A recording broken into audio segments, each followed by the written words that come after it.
Hello guys, সবাই কেমন আছেন? আমি মাহাদিন রেশাদ। আজকে আপনাদের মাঝে কোনো স্বাস্থ্য টিপস ভিডিও নিয়ে হাজির হইনি। আজকে হাজির হলাম একটা সুন্দর মুহূর্ত শেয়ার করার জন্য।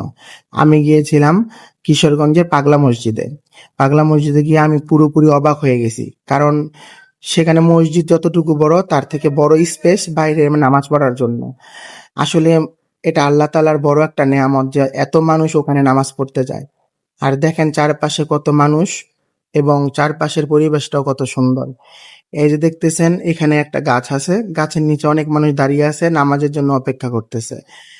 এবং ওই সাইড দিয়ে নিচের দিকে পুকুর পাড় আছে, একটা লেকের সাইডে অনেকে ফুচকা বিক্রি করতেছে, অনেকে আম বিক্রি করতেছে কাঁচা, অনেকে চানাচুর, অনেকে খাচ্ছে খাবার, আবার অনেকে অপেক্ষা করতেছে নামাজের জন্য।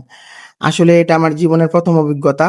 নামাজের মধ্যে গিয়ে আমি সব থেকে বড় অবাক হলাম, এত মানুষ, প্রায় 70,000 থেকে 80,000 মানুষ এই মসজিদে জুম্মার সময় নামাজ পড়তে আসছে দূর দূরান্ত থেকে। কেউ উত্তরা থেকে, কেউ সিলেট থেকে, দূর দূরান্ত থেকে আসছে। এটা হচ্ছে আল্লাহ তাআলার বড় একটা বড় নেয়ামত। আপনারা কারা কারা কিশোরগঞ্জ পাগলা মসজিদ গিয়েছেন এটা অবশ্যই আমাকে কমেন্টে জানাবেন। এবং আমি আমার সুন্দর মুহূর্তটা শেয়ার করেছি, তা আপনাদের কাছে কেমন লাগলো সেটা অবশ্যই জানাবেন। ধন্যবাদ।